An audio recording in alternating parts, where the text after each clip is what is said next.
I do think of dealing with Guardians of the Galaxy as being on untrammeled snow. And the first thing that excited me about Guardians, before any story elements or anything else, was actually creating the visual look. And the very first thing I did was I sat down and wrote a 19-page document that was called The Look of Guardians of the Galaxy. And it really was about creating a space opera that brought color back to these types of movies. There were a lot of things in that document that I adhered to, having a sort of postmodern aesthetic in terms of having a lot of contrast throughout the films, something very beautiful next to something very ugly.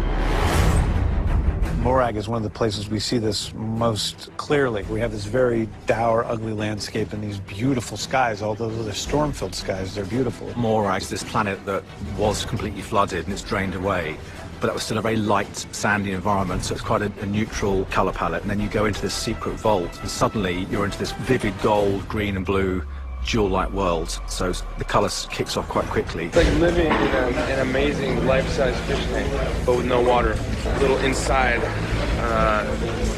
tip from movie making. We never want to submerge everything in water, especially the crew and the actors. Morag sets up a lot of the look of the movie in terms of having technology that's mixed with something very ancient. So they have a very ancient temple that's obviously very old. But around that, it's a pretty forward, progressive society that we see when Quill uses his map gun. And so it was really setting up all those different tones in that one scene. And likewise, I think tonally, Morag sets up a lot of what is to come in the movie, because we have this seemingly very serious, dour situation that this guy who could be a human, could be a robot, we're not even sure what he is at first, finds himself in, and then very quickly we're, you know, attached back to Earth through music playing.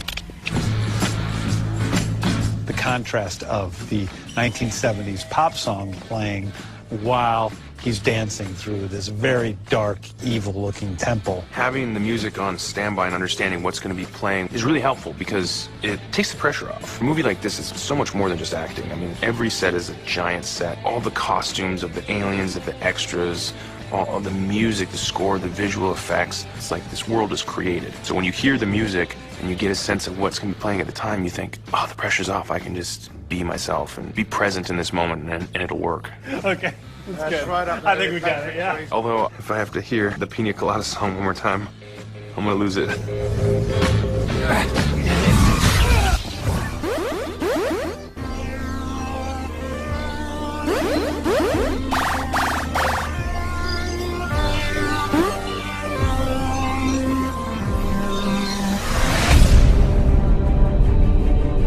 Xandar is this sort of utopian society. Everyone's really smart and thoughtful and progressive, and it's futuristic, but not like lame futuristic where they're all wearing like shiny tinfoil outfits. There's a lot of different alien races. There's like people who are completely pink and yellow and blue. If you'd have been in my shoes and walked in on the first day that I was here and saw all the concept artwork on the walls, mind-blowing. Being in outer space, that's a serious situation. James's ideas are pretty funky and out there, but he wanted everything to look grounded. We had to be really careful we weren't putting antennae on heads and things like that, so it's too silly. It has to look believable. I think that people do sense the fact that the world building goes pretty deep. We discussed a lot about the different cultures, where they came from, who they are, what's important to them. We don't really mention Krylorians much in the movie. They're the pink people.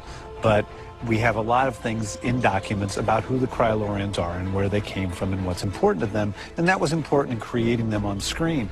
And I think when you get to that type of specificity throughout the film, it just creates an environment that seems more real. And we have a lot more to talk about. You know, when we're talking about the way the suns move in Xandar and the three suns, and that's where the three lights, the oculites on the Nova Corps come from. That is their suns. That's their symbol. That's what sets them apart. All those things are very important to these cultures and to where they came from and where they're going. It was kind of daunting, to be honest. It took us a while because the color palette that James is using is pretty extreme. We got vivid colors. To turn them into humanoid aliens and so forth is quite difficult. It took a lot of testing to get the right tones and to make it believable. It was challenging because we were trying to find the right green for Gamora that wouldn't put people off, but was also vibrant and kind of youthful, and it would engage people, but without losing the element that that she is an alien, she's not a Terran. I was very inquisitive about the fact that I would have to go through 4 to 5 hours of makeup every morning because I'd never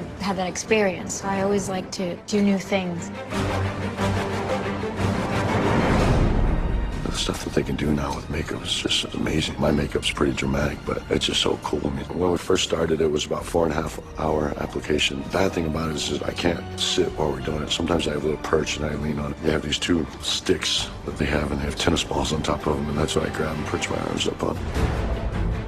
Drax, he's tattooed from head to toe. He has a grey base to him, and his tattoos are kind of red. Now, we went for keloid scarring, which is a kind of a technique used in, tattooing your own skin. And it's actually raised, so it's a few mil above the surface of your skin layer.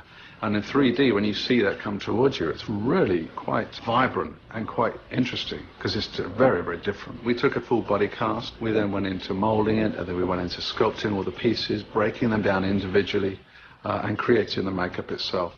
It took a while because there's stories to be told in the keloid scarring, so we had to kind of get James around, and he would look at it, and we'd change the angle where things are going to be, what the story has to say, making sure that it said the right thing. And then when we finished it and put it on David himself, it looked terrific. That's part of what we're doing here. The makeup is a big, major part of the film. The makeup itself is maybe 5 or 6 layers of different combinations of colors, and it takes probably all total 3 hours, 3.5 hours maybe. The textures and just the depth, it's real. It looks absolutely like this is real skin. That's the thing. I mean, you just can't argue with the finished product because it looks so good. It's like, it's just totally worth it.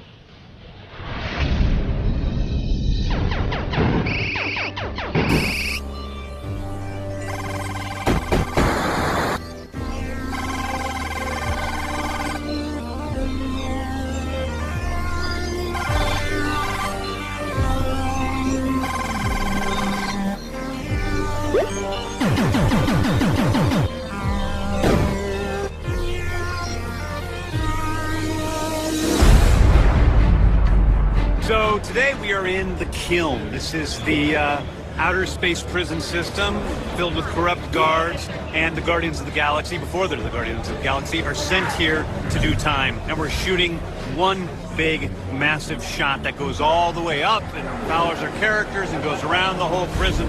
And it's the biggest shot of my life, quite frankly, and it should be a lot of fun. This set is intense. You could really house like 160 prisoners here, and I've never seen anything like this. This is one of our larger sets in the film. The set comprises of 3 different levels. You'll see a lot of blue screen up here, so actually in the wide shots we'll extend the set up maybe another couple of 100 feet. Slightly unusual because of its structure. We had to basically build the whole thing out of steel, but that sort of, I hope, gives it a reality as well. For the kiln, we've looked at a lot of these different prisons all around the world, and how they act and what they're like, and how they're different from prisons in Britain or the US. To be able to sort of intermingle like those different looks and create our own look, I think was very important from the beginning. The kiln was very much a grungy, dirty, toxic land.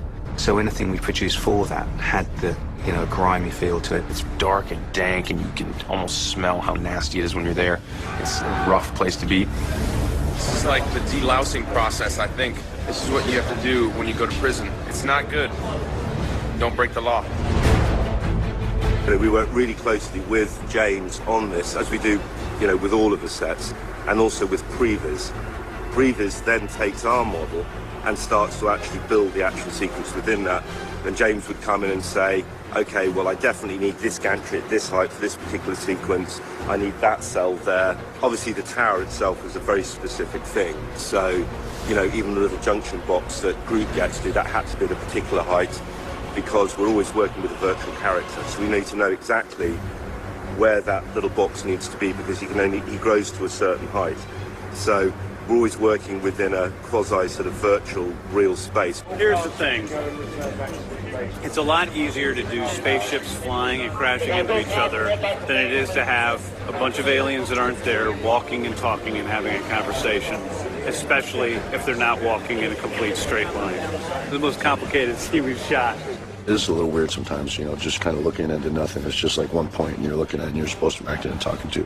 I have to say that James Gunn, who's playing Rocket here in the movie as we're filming, has made it super easy. This one here is our booty. He grabs the gun, right? Looks up there, sees an opportunity. These guys know what they're doing.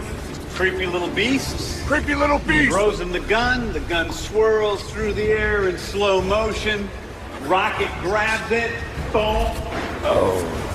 Oh yeah, and then he begins to circle around and shoot all of the robots with his machine gun because that raccoon is good with firepower.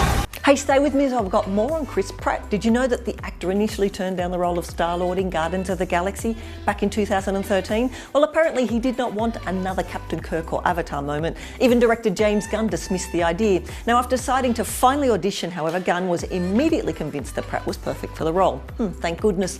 Nobody could have played Peter Quill better than Chris. Now, do you like my shirt? Get one for yourself. The link in the description.